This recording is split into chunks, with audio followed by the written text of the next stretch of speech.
OSSC JEE ने आप लोगों के लिए वैकेंसी तो जोरदार निकाल दी है। देखा जाए तो जूनियर इंजीनियर सिविल के अंदर 450 ये हैं, 132 ये हैं, ठीक है। और एक बड़ा नंबर उड़ीसा के बच्चों के लिए बना। इसलिए बहुत से बच्चों का ये सवाल आ रहा है कि सर हमें तैयारी कैसे करनी चाहिए। हालांकि अगर मैं एक बहुत क्लियर रोड मैप आपको प्रोवाइड करूं, ठीक है, देखिए पहले भी बहुत से बच्चों को उड़ीसा के पढ़ा चुका हूं, ठीक है ना। एंड बहुत बच्चे मेरे पास हैं जो ऑलरेडी सिलेक्टेड हैं, ठीक है, जो उड़ीसा स्टाफ सिलेक्शन का ही पेपर दे करके जेई एज अ रिक्रूट हुए बहुत से बच्चे हैं, ठीक है। अब ठीक है, वो तो चलिए अलग बात है, लेकिन अब बात आपकी आ जाती है।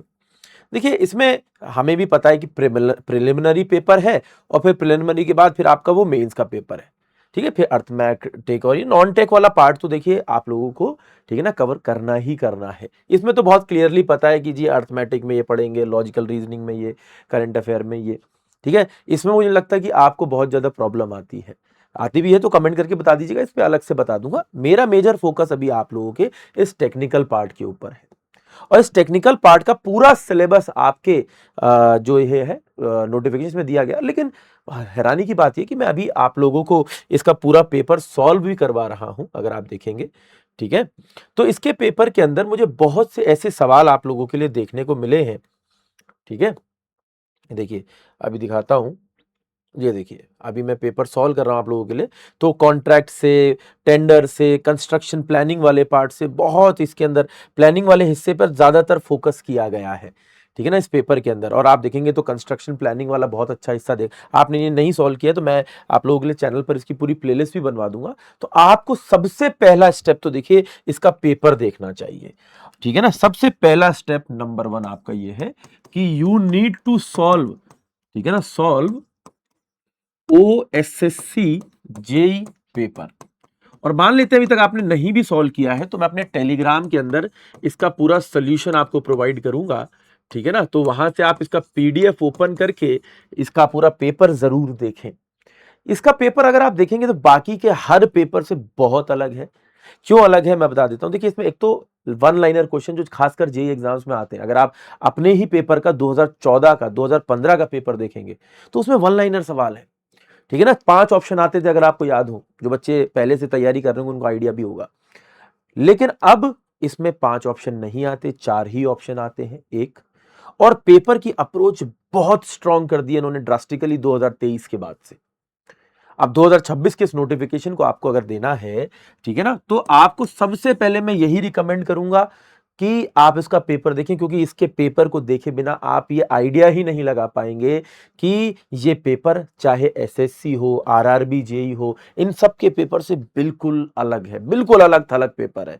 मतलब मैं हर रोज कोई ना कोई पेपर आप लोगों को सॉल्व कराता हूं यूट्यूब पर, ठीक है ना। और जितना मैंने उड़ीसा के अभी ये 2025 का पेपर सॉल्व कराया, 2023 का पेपर अब कराऊंगा, ठीक है, तो उसके अंदर बहुत डिफरेंस हमें देखने को मिला है, ठीक है। तो ये आपको एक क्लियर आइडिया आपके पेपर का देगा। स्टेप नंबर 2, उसमें आप ये देखिए कि आपका जो पेपर है, देखिए बहुत से सब्जेक्ट्स तो कॉमन है, जैसे हाईवे हो गया या सॉइल हो गया, ये सब कॉमन सब्जेक्ट्स हैं, आप बाकी के एग्जाम्स के लिए भी पढ़ते ही होंगे। लेकिन जो इसमें बहुत अलग सब्जेक्ट्स हैं, जो डिफरेंट अप्रोच आपको इसके अंदर नजर आती है, ठीक है ना, वो आपको इसमें थोड़ा सा फोकस करना है कि वो अप्रोचेस क्या, और जब आप पेपर लगाएंगे तभी पता चलेगा। मैंने इसे इसीलिए इसका पेपर पूरा डिटेल में आपको सॉल्व कराया। हालांकि मैंने उस पर भी पूरा वीडियो आप लोगों के लिए बनाया है, अगर आप यूट्यूब पर जाकर सर्च करेंगे, ठीक है ना, उड़ीसा स्टाफ सिलेक्शन ओएसएससी जी सब्जेक्ट वाइज वेटेज सिविल, तो मेरी वीडियो आ जाएगी। इस वीडियो को देखेंगे तो आपको इसके अंदर पूरा आइडिया मैंने दिया है। और आप अभी भी इसका अगर मैं फुल स्क्रीन करके दिखाऊं तो आप देखिए स्ट्रक्चर के सवाल जनरली जेई के पेपर में एक आध नंबर के आते हैं। यहां देखिए 8% का वेटेज दिख रहा है, फ्लूइड मैकेनिक्स 9% का वेटेज दिख रहा है, हाईवे का 8% का वेटेज दिख रहा है, जहां बिल्डिंग मटेरियल का अकेले वेटेज 15-15% होता है जेई के पेपर में, ये घट का यहाँ पे आधा भी नहीं रह गया, 7% पर आ चुका है। इन्वायरमेंट का भी अच्छा खासा वेटेज है। और प्रोजेक्ट मैनेजमेंट को भी आप देखें तो 4% वेटेज है हर पेपर के अंदर। प्रोजेक्ट मैनेजमेंट के भी 4-4 सवाल आए हैं, अर्थ कंस्ट्रक्शन इक्विपमेंट से लेकर, ठीक है ना। अब आप देखिए इसमें गजब की बात देखिए आप, अगर आप देखेंगे, ये देखिए कंस्ट्रक्शन इक्विपमेंट के भी 3 से 4 सवाल हर उसमें आ रहे हैं, हाइड्रोलिक स्ट्रक्चर के 4-4 सवाल आ रहे हैं, ठीक है ना, इंजीनियरिंग मैनेजमेंट के 5 एक-एक सवाल आ रहा है पेपर के अंदर।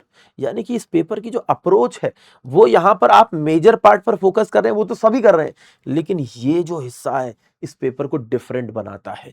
ठीक है, मैं इसको आपको सिलेबस के अंदर भी थोड़ा सा दिखाता हूं, उससे भी आपको आइडिया लगेगा। आपके पेपर के सिलेबस में भी दिया गया है। 24 नंबर पेज है आपके नोटिफिकेशन का, 25 नंबर पेज, ठीक है ना, उसमें आप देखेंगे। ये देखिए, अब देखिए इन्होंने क्या करा है, स्ट्रक्चर को तो पूरी तरह से मेंशन किया ही किया है और उससे पूछ भी रहे हैं सवाल।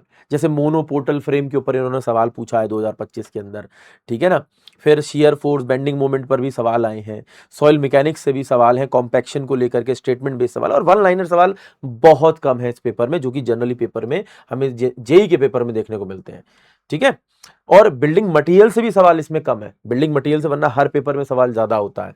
ठीक है, अच्छा, इसमें जो मेजर सवाल आप देखिए बिल्डिंग कंस्ट्रक्शन वाले हिस्से से आ रहे हैं, जैसे क्लैडिंग से सवाल आए हैं, फसाड से सवाल आए हैं, डोर से सवाल आए हैं, ठीक है ना, डेकोरेटिव फिनिश से सवाल आए हैं। ठीक है, फिर आप अगर आप देखेंगे तो टेंडर एंड कॉन्ट्रैक्ट एस्टिमेट से काफी सवाल है पेपर के अंदर, और तो और इन्वायरमेंट से भी अच्छा खासा सवाल है, वेस्ट वाटर से तक सवाल है। और जो थोड़ा डिफरेंट हिस्सा है जो बाकी किसी एग्जाम में नहीं आता, आप वो देखेंगे तो वो आपको थोड़ा सा हैरान करने वाला होगा, और इसीलिए आपको बहुत ज्यादा फोकस करने की जरूरत पड़ेगी। हाईवे आ गया, और इसके नीचे आप चलें, आप देखिए एक देखिए, दिखाता हूं आपको जो पार्ट आपको फोकस करना है।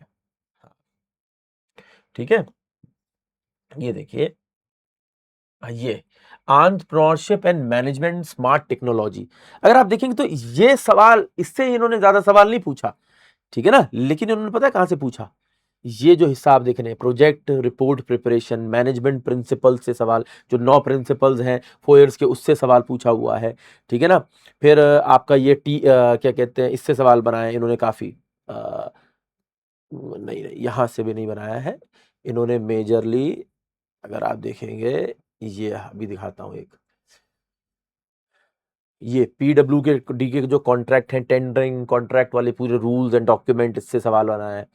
फिर सर्वे से आपके ज्यादातर जगह से सवाल आते हैं, लेकिन आप देखेंगे जीपीएस से सवाल नहीं आते, मॉडर्न सर्वेइंग इंस्ट्रूमेंट से सवाल नहीं आते, सिलेबस में लिखा होता है लेकिन इसमें आते हैं। जीपीएस से भी सवाल बना रहा है, जीआईएस से भी सवाल बना रहा है, ठीक है ना, यहाँ पर। ठीक है, जीपीएस जीआईएस के सवाल इसके पेपर के अंदर आपको देखने को मिलेंगे। फिर कंस्ट्रक्शन मैनेजमेंट को इन्होंने जिस तरीके से इस्तेमाल किया है, कंस्ट्रक्शन इक्विपमेंट को जिस तरह से इस्तेमाल किया है, इस पार्ट पर भी आपको फोकस करने की जरूरत पड़ेगी।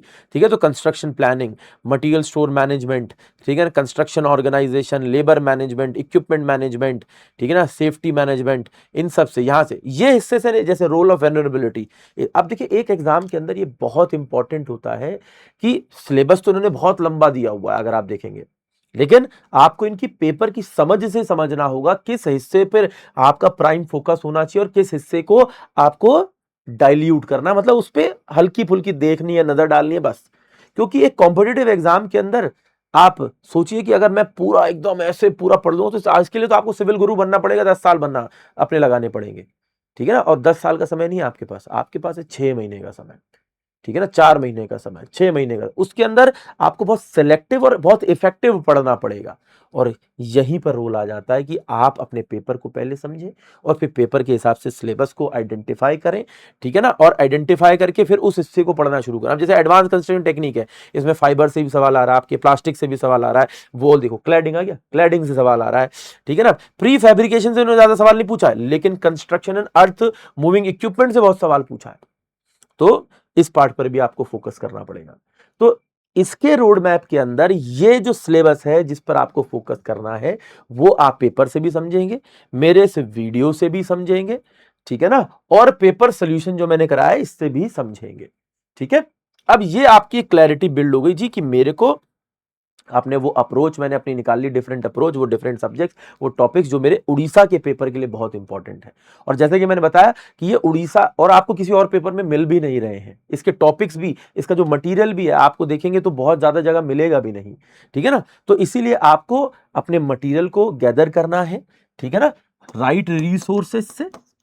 ठीक है ना, तो आपको ये पता चल गया। अब अपना मटीरियल गैदर करिए, उसको स्टडी करिए। ठीक है ना, तो आपको अपना उसी के हिसाब से इफेक्टिव प्लान बनाना होगा। अगर आप इस तरह से प्लान बनाएंगे कि यार मैं एक एक करके सब्जेक्ट पढ़ना शुरू करता हूं, तो पेपर 3-4 बार हो चुका होगा, सिलेबस ये पूरा नहीं होगा जिस हिसाब से इन्होंने सिलेबस दे रखा है। लेकिन आप इफेक्टिव अपना प्लान बनाते हैं, इफेक्टिव पार्ट वो आइडेंटिफाई करके, तो आप अपने मटेरियल को भी गैदर कर पाएंगे, उसको स्टडी भी कर पाएंगे। ठीक है, and this is how you are going to prepare for the examination. अच्छा, इसमें एक कैच ये भी है कि अगर आप ये चीज खुद से नहीं कर पा रहे हैं, तो मैंने Orissa staff selection commission JE के लिए आप लोगों के लिए एक स्पेशल बैच भी लॉन्च कर दिया है। ठीक है ना, आप इस स्पेशल बैच को ले सकते हैं। आप देखेंगे स्क्रीन पर आपको मैंने एक हेल्पलाइन नंबर भी दिया है, इस हेल्पलाइन नंबर पर आप कॉल कर सकते हो, एक पॉइंट। ठीक है ना, दूसरा मैं आपको स्टेप बाय स्टेप प्रोसेस भी बता देता हूं। ठीक है ना भाई, इसमें क्या होगा कैसे होगा। देखिए, ये काम जो आपको आइडेंटिफाई करना है हम ऑलरेडी कर रहे हैं, हमारे पास सालों के एक्सपीरियंस भी है। ठीक है, तो उसी की हेल्प से आप हमारी हेल्प लेकर के प्रिपेयर कर सकते हो। ठीक है, आपको क्या करना है, जो वीडियो आप देख रहे हैं इसी वीडियो के डिस्क्रिप्शन में जाना है। ठीक है, आपको सबसे पहले तो मैंने एक फॉर्म दिया है, ठीक है ना, उस फॉर्म को भरना है। ठीक है ना, उस फॉर्म को आपको भरना है। ठीक है, ये देखिए, इस फॉर्म के अंदर क्या बेसिकली मैंने आपसे पूछा है, ठीक है, कि आपको कौन सा एग्जाम क्लियर करना है। ठीक है, तो आप अपनी जो भी अगर कुछ परेशानियां वगैरह है तो आप उसके साथ साथ अपनी जो भी डाउट्स हैं वो बता सकते हैं फॉर्म भर के। आप देखेंगे वीडियो के डिस्क्रिप्शन में फॉर्म लगा रखा है मैंने। ठीक है ना, और मेरे टेलीग्राम ग्रुप का लिंक भी है। लेकिन साथ साथ आप नीचे जाएंगे तो आपको उड़ीसा स्टाफ सिलेक्शन कमीशन का यहां पर लिंक लगा हुआ भी मिलेगा, जैसे आपको अभी बाकी के एग्जाम्स के बैचेस का लिंक लगा हुआ मिल रहा है। ठीक है ना, फॉर सपोज अभी आपको नहीं भी मिलता, जैसे मिल जाएगा तो आप लिंक पे डायरेक्टली क्लिक कर लेंगे। लेकिन मान लेते हैं कि नहीं मिलता है, तो आप क्या करिएगा, आप किसी भी इसमें से लिंक पे क्लिक कर दीजिए, किसी भी लिंक पे क्लिक कर दीजिए, सिंपल है, कोई दिक्कत ही नहीं है, किसी भी लिंक पे। फिर यहां सुपर कोचिंग पे क्लिक करना, इसमें जाना, एई जेई एग्जाम सेलेक्ट करना, और एई जे एग्जाम्स में थोड़ा सा नीचे आप जब मूव करोगे तो आपको यहां पर इन्हीं के बीच में एक उड़ीसा स्टाफ सिलेक्शन कमीशन का अपना बैच मिलेगा। ये देखिए, ओएसएससी जेई सिविल, ये आपने क्लिक किया। ठीक है, इसी के अंदर अगर आप नोट करेंगे तो आपकी टेक्निकल की क्लासेस चल रही हैं, ये आपकी non technical Orissa staff selection commission की नॉन टेक की क्लासेस हैं। ठीक है, इसी के अंदर आपकी उड़ीसा स्टाफ सिलेक्शन कमीशन की आपकी टेस्ट सीरीज है, इसी में आपके स्टडी नोट्स हैं। ठीक है, और इसका जो प्राइसिंग है वो भी मैंने आप लोगों के लिए अफोर्डेबल रखा है। आप अपनी complete preparation Orissa staff selection commission की उड़ीसा में बैठे बैठे 3,000 रुपए में कर सकते हैं। अच्छा, इसमें कुछ डिस्काउंट मैं ट्राई करता हूं। शुभम सर, हाँ देखिए, अपने ऑलरेडी बेस्ट प्राइस पर है। ठीक है ना, तो इसमें और कोई डिस्काउंट कोड भी नहीं काम कर रहा है। तो 3,000 रुपए में आप अपनी उड़ीसा स्टाफ सिलेक्शन कमीशन की पूरी तरह से तैयारी कर सकते हैं। ठीक है ना, तो जो काम आप खुद से मटेरियल इकट्ठा करेंगे, खुद से चीजें करेंगे, खुद से प्लानिंग बनाएंगे, वही सारा काम आप लोगों की तरफ से, ठीक है ना, हमारी टीम करेगी, आपको पढ़ाएगी, आपको सिखाएगी, ताकि आप अपने उड़ीसा स्टाफ सिलेक्शन कमीशन का पेपर क्लियर कर सकें। तो अच्छे से, ठीक है ना, जो पार्ट मैंने आपको बताया उस पर फोकस भी करना है। ठीक है, तो आप अगर खुद से कर सकते हैं तो उसको खुद से करेंगे। मैंने वो पार्ट आपके लिए सिलेक्ट भी कर दिया है, आपके लिए वीडियोस भी बना दी, आप उसको देखेंगे। चैनल पर आप लोगों के लिए उड़ीसा स्टाफ सिलेक्शन कमीशन का पेपर भी सॉल्व करा दिया है। ठीक है ना, सब्जेक्ट वाइज वेटेज भी बता दिया है। Now you need to act on it. ठीक है ना, दो तरीके हैं, एक खुद से, दूसरा आप चाहें तो हमारी हेल्प ले सकते हैं। ठीक है, that's all for the day. आपके और भी कोई डाउट हो तो वीडियो के नीचे कमेंट करके जरूर बताइएगा।